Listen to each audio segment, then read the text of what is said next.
Welcome back to Whence Came You, a Masonic podcast featuring research papers and discussions related to Freemasonry. Here's your host, Brother Robert Johnson. All right, welcome back. This is episode number 415. It's great to have you back with us. I'm actually recording this episode well in advance because I have to go to the Grand Lodge sessions for the state of Illinois. I am really excited about this year's Grand Lodge sessions. There's a lot going on, and I hope to see many of you down here. If you're listening to this, Grand Lodge is over already, so I hope we hung out and had a beer or a Coke or whatever, and had fun and shared some fellowship while we were down there. My sincere thanks goes out to Worshipful Brother Jason Richards, who hosted our program last week, and he read a paper by Brother Joe Martinez, which was, of course, one of the premier articles making its debut in the Fraternal Review magazine, the Southern California Research Lodge magazine. So if you go to theresearchlodge.com, check that out, get a subscription. You get it in PDF and in print. If you buy the print version, you get both. Otherwise, you'll end up just getting, you can do a PDF-only version. Some of you asked, I took a picture of Joe's article on my tablet, and somebody said, what is that? Is that a Kindle? What is that? And I said, no, it's a remarkable tablet. So that's what I use for note-taking, but I also use it for a PDF reader because I can highlight and write on each page. So if you were curious, that's what that was. Now, I need to address something else. I said I would have illustrious Brother Harrison on the show this week for an interview about Ray V. Denslow. Well, the truth is, I have him on this week, and it's because we have the Masonic Minute. Actually recording an interview with illustrious Brother Steve this week, and it will be featured next week in the episode. That should come out on the 13th of October, and we're really excited about that. Something else just in the news I do want to mention. I will be, and I'm not sure if this is in my speaking schedule or not, but I'm going to be speaking at the Grand Lodge of Colorado and their symposium, which is happening on October 12th, 2019. So the week after I get back from the Grand Lodge of Illinois, the following weekend, we're going to be at the 2019 Colorado Masonic Symposium.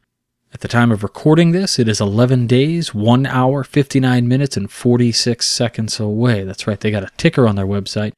Please go check it out. It's symposium.grandlodgeofcolorado.org. The best Masonic educational event of the year, they say. The annual Colorado Masonic Symposium brings together speakers and experts on topics of interest to Masons for the worthy contemplation of the craft. Combining good company, good food, and fine fellowship along with ideas worthy of due Masonic inquiry, the Colorado Masonic Symposium provides an opportunity to meet like-minded brothers from around the state and enjoy a day of thought-provoking Masonic discourse. Their schedule is posted there. I'll just give you a brief rundown. They have welcome and introduction. I think I'm the first one up, Symbolism 101, which is really the Esoterics 101 presentation. There'll be a few new tweaks to it. Again, it's designed to be a beginning look into the deeper mysteries of Freemasonry. It's ideal for brethren that need exposure to the concept of quote-unquote esoteric masonry, schools of wisdom, hidden symbolism, and hints at the ultimate revelation are explored within this presentation. We've also got some great stuff. We've got Right Worshipful Brother Michael Moore on the lost and forgotten working tools, the mystical Michelangelo with Worshipful Brother Brian Conrad, Symbolism of Initiation by Right Worshipful Brother Kevin Townley. Don't want to miss that one. Then there's going to be lunch. Then they have Art and the Muse, Brother Adam Kendall. Don't miss that. He's fantastic. They have The North and Its Significance in Masonic Ritual by Worshipful Brother Van Troy Perazzo. Symbolism of the Masonic Apron, Worshipful Brother David Rayton. Renaissance Emblems and Freemasonry by Brother Eric Weddington. We have Working Tools of an Entered Apprentice by Worshipful Brother Aaron Klostermeyer.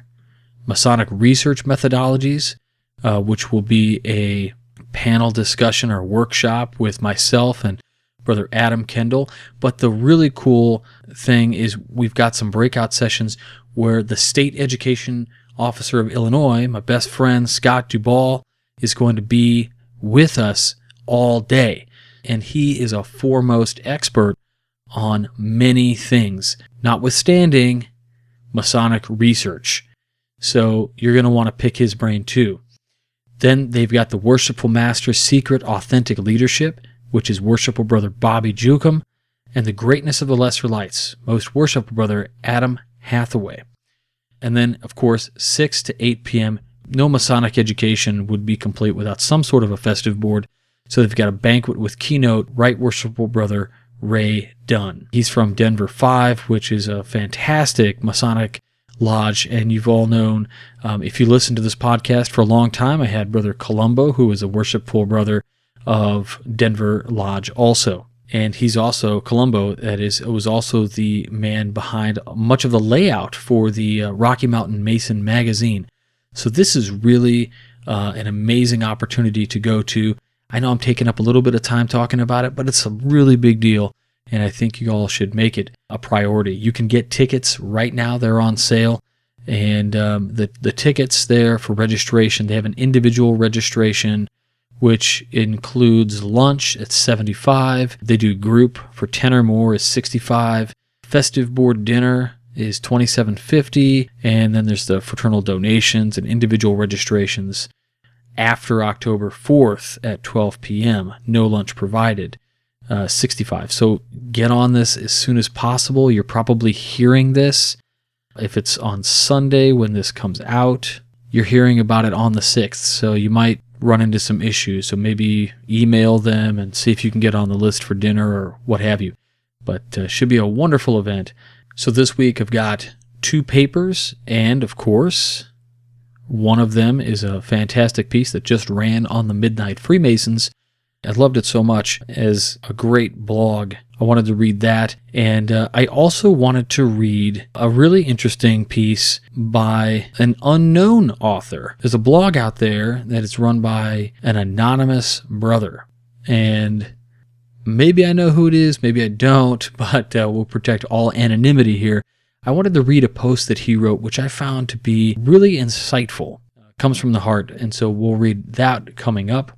And of course, illustrious Brother Stephen L. Harrison right in the middle. So don't go anywhere. Hang out for a few minutes while we pay the bills, and we'll get right into the education right after this. Now comes the point in the show where I ask you to help support this show. How do we do that? Well, we have a bunch of different ways to do that today. If you head on over to wcypodcast.com, you can click on direct donation through PayPal, which we briefly touched on in the beginning of the program. Of course, you can make that one-time donation, or you can sign up to be a monthly contributor. Contributing $2 a month, $5, or even $10 a month, whatever you choose really helps the program out. Of course, we have a limited edition shop where you can pick up any number of items that come direct from us. Help us out by going to MasonicRevival.com, but also we have some other affiliates that are really important. Banker's Best, one of the most unique things we've ever done, is to work with Brother Levi Banker out of St. Louis, who owns his own company called Banker's Best Beard and Skincare. He's been so generous. If you head to wcypodcast.com, click on More, then click on Banker's Best, and you can check out a bunch of the different products he's got. He's got a whole line of beard care products, skin care, oils, balms, all of this stuff, and he has been doing it a long time. He knows a lot about it. Everything is handmade, quality items. We even came up with the King Solomon's Reserve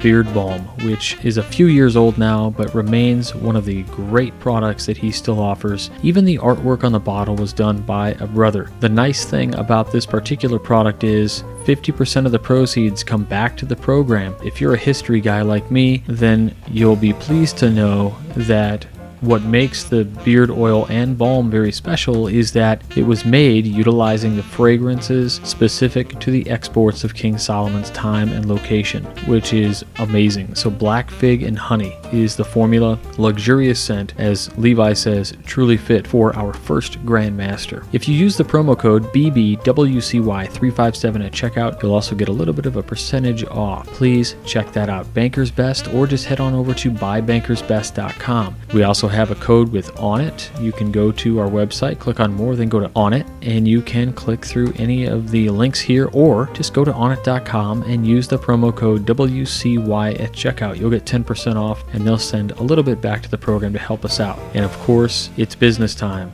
The book that I wrote with John T. Ruark. It is making some real waves, and people are using it and seeing success. So check that out on Amazon. You can click right to it. You can get it on Audible, Kindle, or in print, even on iBooks. And last but not least, I want to ask you to check out the Great Books program. You'll see the banner for it on the left-hand side, Intellectual Linear Progression. Use the promo code WCY, or you can just click on that link there, and you'll actually go right to the website and hear a little bit from Scott Hambrick about how awesome the program is. So that's it. I hope you guys enjoy, and thank you so much for helping us out.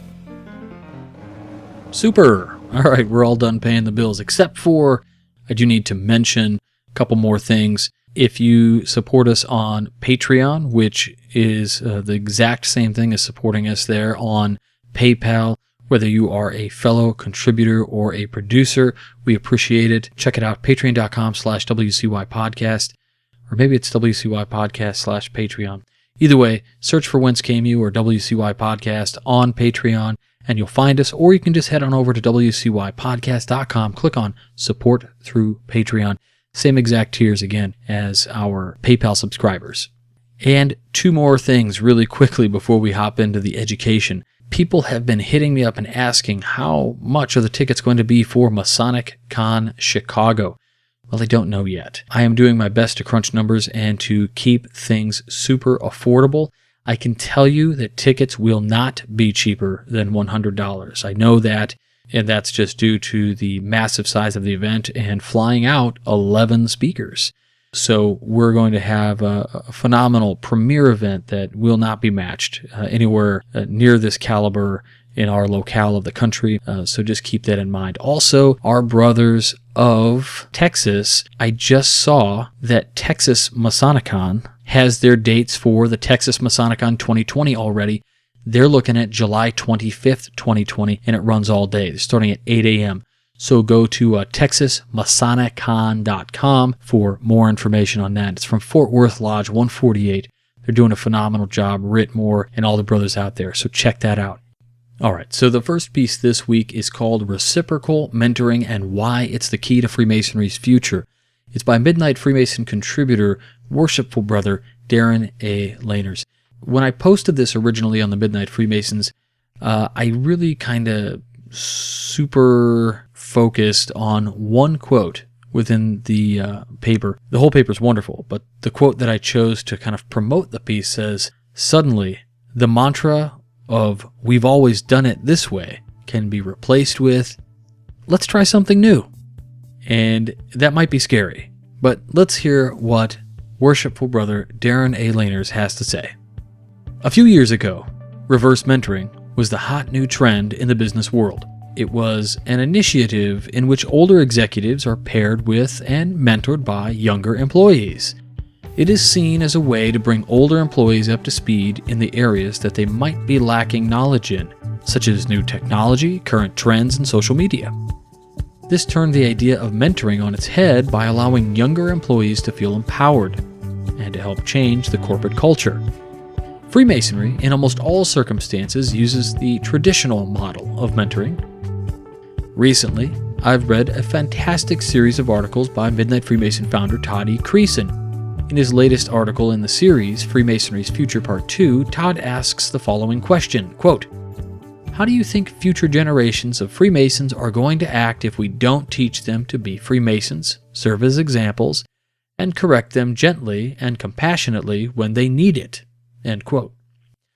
While I agree mentoring is important, I view the best approach as a hybrid of reverse mentoring and traditional mentoring known as reciprocal mentoring.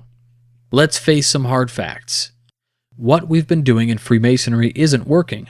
Todd is absolutely correct in stating that one of your responsibilities as a Freemason is to be an example for and to teach the new ones. However, by the same logic, I think the new ones can teach the experienced ones as well. They can serve as examples, and they should also be able to correct the experienced ones gently and compassionately when they need it. Instead of creating a dialogue between the inexperienced and experienced, traditional mentoring in Freemasonry is applying a paradigm that is flawed because it's only allowing one idea, which is the idea that the older experienced Freemasons know what the younger or inexperienced ones want or need. This is a primary factor in why we're not having any great success in retaining new or younger members.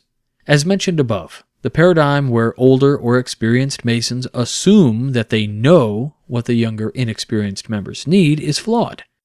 The flaw is present because the older Masons are using themselves and what they needed at that age and applying it to the younger Masons.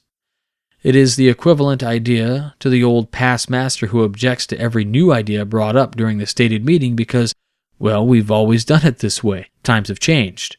The world has changed. Technology has changed. So I'm going to suggest a radical idea. Freemasonry needs to change. We need to change the idea of mentorship. Mentorship needs to work not only from the top down, but also from the bottom up.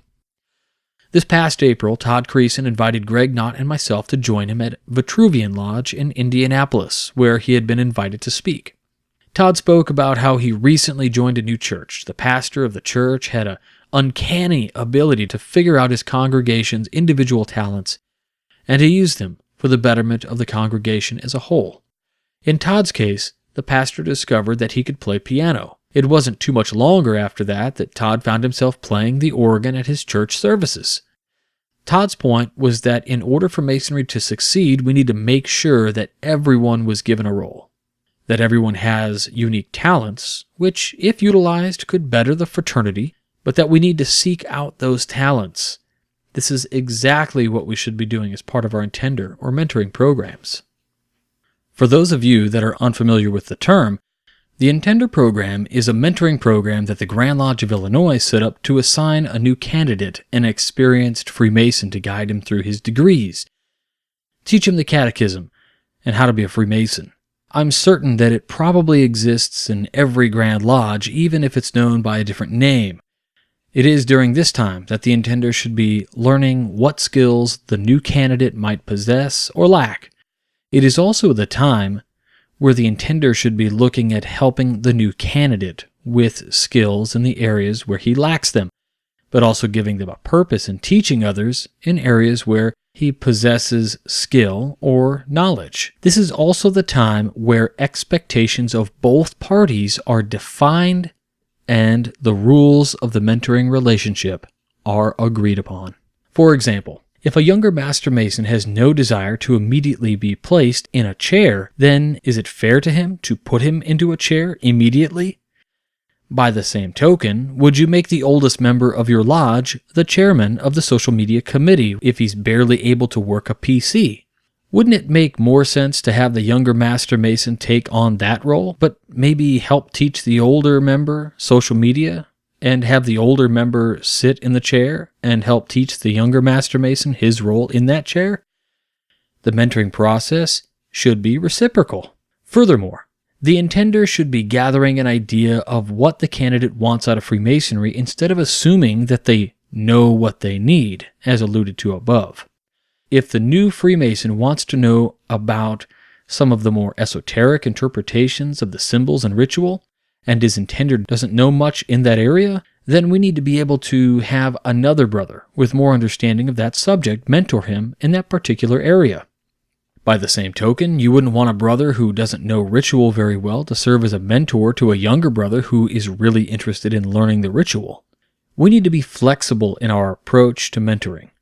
While a candidate may be assigned to one intender, that intender needs to be flexible enough to bring in other brothers to mentor that candidate in those areas where the intender lacks expertise, but the candidate desires knowledge. For this idea to work, there needs to be the acceptance of the idea by older or experienced Freemasons, that the younger or inexperienced Freemasons can teach them things. There needs to be an understanding that the younger or inexperienced Freemasons have value even if they lack life experience, and the younger or inexperienced Freemason needs to understand that there is value in the life experience and that the older Freemason can share. There needs to be trust, transparency, and the willingness to learn by both individuals in order for the relationship to be mutually beneficial. To state that the younger generation of Freemasonry needs to be taught the fundamentals of Freemasonry is making the assumption that the older ones don't also need this. In fact, I'd argue that the idea of tolerance that our fraternity teaches is more deeply ingrained in the younger generation of Freemasons than it is in the older generation. I believe this is an area where the younger Freemason can help the older generation. I think that the younger generation of Freemasons have a certain expectation of how the older Freemasons should behave outside of the lodge room. I personally think that being a Freemason doesn't end when the stated meeting is closed. If we want the older Freemason to teach standards, principles, and beliefs, then the older Freemason needs to be following those standards, principles, and beliefs. If they haven't been, the younger Freemason should be able to whisper wise counsel into their older brother's ear, as much as that older brother should be able to do the same to the younger Freemason. The trowel that is spreading brotherly love should also be spreading civility. We as an organization need to stop being afraid of change. Change is inevitable. Change is a good thing. Change is growth. For an organization that advertises taking good men and making them better, example, changing them for the better, we seem unable to make changes. As mentioned above, the inability of some of our members to accept change because we've always done something a certain way is our death knell. Our new or younger members can bring a perspective to the organization that older members might be unable to see. Unfortunately, too many times this can be followed by an unwillingness to accept. Many of our younger brothers have been in a lodge and offered a suggestion for improvement only to be dismissed outright. When this occurs, what do you think happens to that brother? He probably never returns for another meeting. The irony being that brothers who object to change because of always doing it this way lament why no one is showing up for meetings. Men do not want to be a participant in an organization where any idea they have are met with resistance at every step of the way. Mentoring isn't just teaching a new candidate or Freemason, it's also listening to their ideas and not being afraid to help to implement ones that will benefit the craft or the lodge. Why is reciprocal mentoring the key to our future? First and most importantly, it closes the knowledge gap for both individuals. As a simplified example, while the new or younger Freemason is learning ritual, the catechisms, and other areas where they have interest, the older Freemasons can be learning about technology, current popular culture, and social media. The younger Freemason learns what he needs to know in order to advance through the degrees, while the older Freemason possibly learns how to communicate better with their children or grandchildren, maybe by knowing who a certain singer is. My point is that life experiences and knowledge is shared, benefiting both parties by bringing them closer together. When this happens, you have a stronger relationship throughout the lodge. Instead of just knowing your brother as a brother, you form a deeper bond. There's a genuine brotherly love that forms. You create mutually beneficial relationships between brethren that will last well after the mentoring process ends.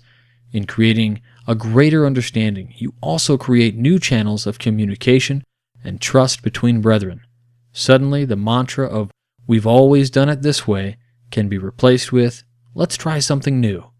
This is because the past master who once saw the new ideas of a new or younger Freemason as being something that might potentially destroy the lodge, well, now he sees them as new ideas, as a genuine attempt to breathe new life into the lodge because he has established a strong relationship with that individual. When this happens, the new or younger Freemason is empowered. With empowerment comes investment. Instead of feeling isolated and a voice that doesn't matter, the new or younger Freemason is a stakeholder in the process. Because he was involved in the process, the younger or new Freemason is invested in the success of the idea and the lodge as a whole. People are more willing to go the extra mile for an idea that they're involved in. Once they are empowered, then their talent shines. They are allowed to lead if they want to be a leader, or educate if they want to be a lodge education officer, or to serve on a social media committee if that's where their talent lies. But ultimately, they have an important role in the success of the lodge. The more successful lodges that we have, the more secure we can feel about Freemasonry's future. That is the key, not only to our survival, but if the model is applied on a grand scale, I feel it can be the key to our growth. If you create passion in an individual for the craft, the more likely they are to recommend it to their friends and neighbors. While we might not hit the numbers of our post-World War II heyday, I feel that we have an opportunity to change by slightly altering the mentoring process. We've always done it this way, just isn't working. Darren A. Laners. I just thought it was an interesting idea. I work in an executive medical industry, and we have like mentor-mentee relationships. And not at the executive level, but the men that I've mentored at work, and when I get assigned somebody, because that's kind of how it works, I learn from them and they learn from me. I teach them some business acumen, and I can just recall just 4 years ago, I had a mentee who was like, "What do you mean you're not on Snapchat?" And I said, "Yeah, I don't even know what that is." And I'm all over social media, but I didn't do Snapchat because I heard like it's really just a quick thing and really wasn't a neat tool. And I still really haven't figured out a way to push the podcast out with Snapchat. It's probably not a thing, but he showed me something. So it is reciprocal, and that really has a lot of value. I can only imagine what it does in Freemasonry. And I think our successful lodges probably already do something similar to this without even calling it this or doing it this way. So kudos to Darren A. Laners for articulating this alternative to the traditional mentoring experience. If you've got questions about this or comments, please leave them on the blog page for the Midnight Freemasons, or you can contact Darren directly at darren.laners@gmail.com. Next up, let's hear from illustrious Brother Stephen L. Harrison in this week's Masonic Minute. Question: how many Freemasons does it take to change a light bulb? Answer: none. Freemasons never change anything. Oh, how we laugh when we hear that one, and how we lament hearing, "We've never done it that way," or "in my day," or "the bylaws prevent it." That last one, of course, usually comes from someone who's never read the bylaws. It's true. We gather in our meetings and leadership conferences and vow we will change, or at least accelerate from our usual glacial pace to the breakneck speed of an aging snake. Then we go back to our daily routines and seemingly nothing happens. We're in a rut, and many of us, sometimes I think most of us, like our little rut. Here are a couple of examples I saw during my time in the advancing line of the Missouri Lodge of Research. Brother Tom ended his tenure as a Grand Lodge official, and instead of sitting back and taking it easy, he became passionate about a long-standing project. He wasn't put in charge, he took charge. He spearheaded an effort to produce something that has become an important part of the Grand Lodge of Missouri. He would be the first to tell you he didn't do it alone. I'm not talking about that. I'm talking about leadership. Brother Bill was a past master of a faltering lodge. During his year as master, he managed a complete turnaround. At one point during his term, I attended an event where there were hundreds, yes, hundreds of brothers in attendance. I watched as he turned that lodge into what another brother called a shining star of Missouri Freemasonry. Given his demonstrated leadership ability, the Lodge of Research called on Bill to coordinate a project. That project succeeded beyond my expectations, and like Tom, Bill will insist he did none of it alone. He's just a guy who knows how to get things done. Kudos to Tom and Bill, right? Wrong. Both were criticized relentlessly. Tom overstepped his bounds. He moved too fast. He didn't do things the right way. Bill bullied his way in and attempted to take over the Lodge of Research. Not on my watch, brothers. You can take that to the bank. We can't have it both ways, guys. We can't change. We can't get things done. We can't increase our visibility and attract members by turning key players into pariahs. But in a lot of instances, we do. It makes it difficult to work within the system. I'm not advocating us all becoming loose cannons. Rather, I'm suggesting we recognize we have a lot of work to do to realize some of the goals we have all set for the fraternity, not the least of which is to mold the organization into something that will attract young men. We don't have to give up our core values to do that. We do, however, have to take action and honor, not vilify, the brothers who step up as leaders. For the Whence Came You podcast, this is Steve Harrison with the Masonic Minute. All right, as always, many thanks goes out to Stephen L. Harrison, our illustrious brother and creator of the Masonic Minute segments, who's really been doing these for a couple years now, and they're just phenomenal, and I love them so much. I've heard from many people that they could listen to Steve tell any story in the world because he's just such a good storyteller, and I completely agree.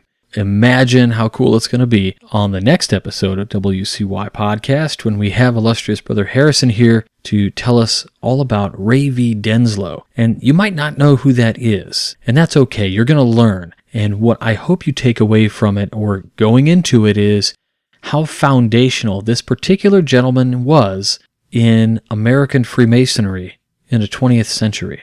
It is incredible. Now, you heard at the top of the program how to support this program, and I talked about Banker's Best. Now, I've kind of had some cryptic, shall we say, choice words about the organization from Levi Banker over the past few weeks. I've mentioned lower inventory and those kind of things. And it's been out for a few days now, and it's with mixed emotions, right? I'm very happy for Levi, but I would like to read the letter that he had posted for everybody out there, and it is as follows. From the desk of Levi K. Banker. Hi, everybody. I've written this letter to tell you all about 10 different ways, all saying roughly the same thing, but in different words. I also decided that each one just didn't feel right. So, away they went. Here is the hard, no BS fact. October 31st, 2019 will be the last day that Banker's Best is open for business. I've decided that it was time to close up shop. I want to thank you all for your support throughout this adventure. Without each and every one of you, this weird dream would have stayed just that, a dream. 4 years ago, when I researched and started making beard oil for myself, my goal was to make a superior product to what I could find in stores and online. That goal has never changed, just the scope at which it is fulfilled. 4 years after that first batch made in my living room, Banker's Best has now shipped orders to almost every state in the United States and across 2 oceans. I'm proud of what I've accomplished, and I'm also very humbled by the fact that each of you also believed in this thing enough to make it what it is today. So why am I doing this? I've asked myself this question a lot in the last few weeks. The simplest answer I can come to without writing an essay is that I'm closing Banker's Best because I want to. I'm not being forced to for any other reason than that. That doesn't mean that I came to the decision suddenly or without hours of thought and consultation from loved ones. It hurts me to think that I am leaving behind such awesome and loyal fans and customers, but it's time for me to step away and focus energy elsewhere. What happens now? Well, basically it's business as usual until 11:59 on Halloween night, and then Banker's Best, as we all know it, will cease operations. After that, who knows? Again, thank you all from the bottom of my heart for all the love and support during this adventure. Signed, Levi. We all have personal adventures that we take throughout our lives. And Levi Banker came onto the scene and has an incredible product, incredible line of products that he made and developed, and was always crafting new stuff and pouring blood, sweat, and tears into this thing. And I watched him grow immensely. And what he's done for this program and assisting us in funding, we can't thank Brother Levi enough. If you see him online on social media, or maybe you drop him a line here or there, or maybe the next order you make, put a little note inside, the thanks field or something, or special instructions. He's done just a phenomenal job. And I understand that sometimes we all just need to stop one thing and start something else. It's a personality trait. Sometimes we get tired of one thing and we have to move on, or there are extraneous circumstances that pull us in different directions. It's kind of like on occasion we go to the Greasy Spoon restaurant, right? And this is kind of us in Masonry, or maybe it's with our jobs or whatever. We're doing 10,000 things, and if we could condense what we're doing, just a fewer things, we all do those things now better, because we have more focus. And so I hope whatever Brother Levi decides to do with Banker's Best in the future, if it comes back maybe some point down the road, or who knows, he said who knows, so we don't know. But whatever the case is, we wish him all of the success and infinite thanks for what he's been able to do. You guys probably have an idea, but Levi, again, he's assisted this program by sending a percentage of sales of certain products that he developed just for us, really, and it helped fund this program. He's a mega producer of WCY podcasts. So, Brother Levi, it's not the end, right? But certainly want to wish you every bit of success in your new endeavors. The next piece that I would like to read comes from the From Darkness to Light blog page. This is a newer blog. It is by an anonymous brother, and I, on occasion, run across new posts. I mean, I'm a fan of it on Facebook. I like it, so I see when a new post comes out. I wrote the page. I said, hey, is it cool if I read this one? And the brother said, of course, thank you so much. And so I wanted to read this. It's largely because we have a massive community of Freemasons online, and there are so many varied opinions on the topic. And this particular topic I wrote about several years ago, and is a number one article on the Midnight Freemasons, actually, which was called The Skull and Crossbones in Freemasonry, You're Doing It Wrong. And that piece, again, has a lot of hits and people loved it. But I'm just one person. And a lot of people write about this. And this one is called #No Skulls in Masonry. Just kidding, there are. And I just wanted to read this. So fair warning, if you're played out or tired of the whole skull thing, that's totally fine. I understand if you want to fast forward through this reading. But here we go. From Darkness to Light, published on September 18th, 2019. #No Skulls in Masonry. Just kidding, there are. The interwebs are aflutter this month with arguments and lively discourse about one of the most hotly contested topics in Freemasonry today, skulls. So why is this such a polarizing topic? Why does one side of the argument insist that the skull is an important symbol of the craft? Why does the other side of the discourse believe that it is a malicious symbol that inspires fear and has no place in the lodge? Who is right and who is wrong? To begin this conversation, we need to understand why the skull was used as a prominent Masonic symbol, why it appeared to fall into disuse, why American Freemasonry has little knowledge of its deeper usages, and why a clamoring for this symbol to return is becoming a prevalent topic, especially in the United States. A human skull used throughout history is a symbol that inspires thoughts of death. Most notably, it has signified the remains that we leave behind as mortal beings and often evokes feelings of dread and fear of our own mortality. This idea permeates throughout history and is predominantly held by the majority of the human population. The fear of death has been a great motivator during the course of human history. It has motivated the explosion of science, medicine, and research into longevity. Fear of dying has affected the course of governments and nations and has charted the course of how people live their lives. On a few notable occasions, however, the skull has been used to impart lessons on how the mortality of man should be celebrated as we travel the winding road toward our immortality. Plato references the concept of death in his Phaedo, where he states, quote, "The one aim of those who practice philosophy in the proper manner is to practice for dying and death." History of Memento Mori, 2019. Marcus Aurelius wrote in his Meditations that, quote, "You could leave life right now. Let that determine what you do and say and think." Long after these sages of the past defined what our outlook on life and death should be, this idea morphed into what we now call the Memento Mori. The Memento Mori, adopted preeminently as a Christian motif in ancient times, successfully captures the meaning and emphasis of reflecting on one's mortality.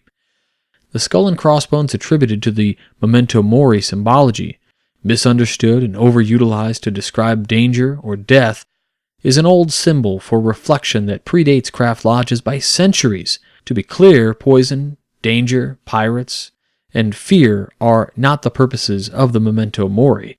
It is a symbol. You Freemasons may have heard of those before. This symbol is meant to instill reflection into the finite nature of our mortal existence, and the firm knowledge that our mortal remains are the remains of this transitory life. Even as far back as the 1st century before the Common Era, adepts into the mysteries of life regarded the Memento Mori as a symbol of reflecting on the transitory nature of our existence on this earth. Seen in the mural below, found in Pompeii and dated to 2200 years ago, the image displays our earthly remains as something we should be pensive of, and to think about their image in terms of what we leave behind.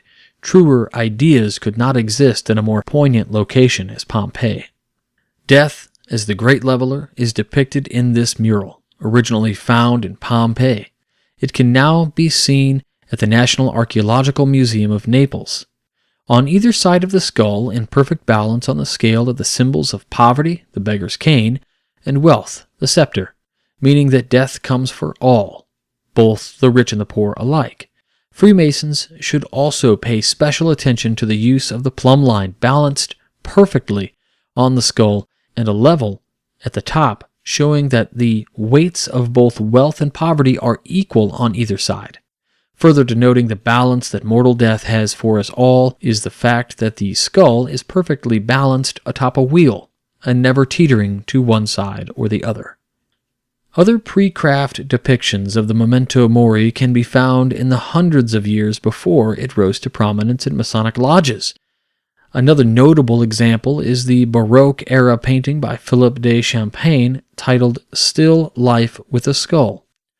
This painting represents, in one's opinion, the perfect representation of the focal points in the reflection of life, death, and mortality, and the importance of recognizing these ideas while living a complete and worthwhile life. On the left, a symbol of life, flowers in a vase, displays the frailty and beauty of the wonders of the life in this creation.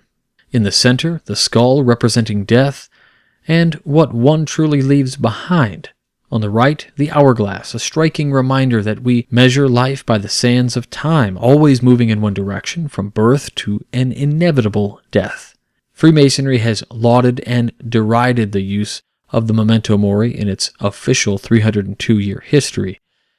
In the early days of the speculative craft, the Memento Mori featured much more prominently in our rituals, as evidenced by the more ancient tracing boards of the early 1700s as depicted. This tracing board depicted below is most recently dated to 1740 and was used extensively in the third-degree ritual. Clearly depicted is a skull or a symbol of reflection within the walls of a coffin, a sprig of acacia at the head, and other symbols adorning this implement of instruction tell a unique story to those who understand its meaning. This board again comes to us from the 18th century craft and is likely based on the discourse or document from earlier still. What I can say is that listening to the ritual whilst viewing this picture should move someone to contemplate their own mortality in the context of what they leave behind as they transcend this part of our existence. This image also teaches us that our final resting place is a doorway to a new level of existence. In the end, what this long-winded blog post is trying to say is that skulls have been around in Freemasonry for a very long time. They predate the craft, and many of the teachings of the craft make use of these symbols. And we need to start acknowledging that fact. The current rise of Masons wanting to return to those traditions on the reflection of mortality and immortality, which live at the very core of the teachings of Freemasonry, are being stifled by a large number of Masons who were initiated, passed, and raised in a social club era of the craft, and want nothing more than to escape their spouses on a Thursday night and complain about dues going up $3 this year. Our preparation room should be transformed from the dingy and stinky rooms where candidates leave their car keys and neckties, and back to a room for reflecting on the meaning of their lives. What have they accomplished thus far, and what they hope to learn while walking down the winding road of life. From the first step into the preparation room all the way to the final lecture of the Master Mason degree, the initiate should ever be inundated with the fact that we will all one day die, that we need to contemplate how we spend the time we have, and that we leave this place knowing there is something more and greater and more vibrant than we can ever imagine. So again, just some additional thoughts there on the skull and crossbones of the skull and masonry. There's some great images in the blog post, and of course I'll link back to this paper in the show notes, as well as create a PDF of it and put it out for you all to have as a downloadable content if you have the app. Well, what an episode. We've had emotional highs, lows, some laughs. We've gotten some great news, but now it's time to say goodbye this week. So I hope you all have a wonderful week. Remember, Midnight Freemasons 3 times a week, Mondays, Wednesdays, and Fridays. The Masonic Roundtable, 9:30, 8:30 Central, Thursdays. And I'll see you all at the Grand Lodge of Colorado's Masonic Symposium in a week. Stay on the level. For Whence Came You, I'm Robert Johnson. Take care. You've been listening to Whence Came You, a Masonic podcast featuring research papers and discussions related to Freemasonry with your host, Brother Robert Johnson. Be sure to join us for our next edition.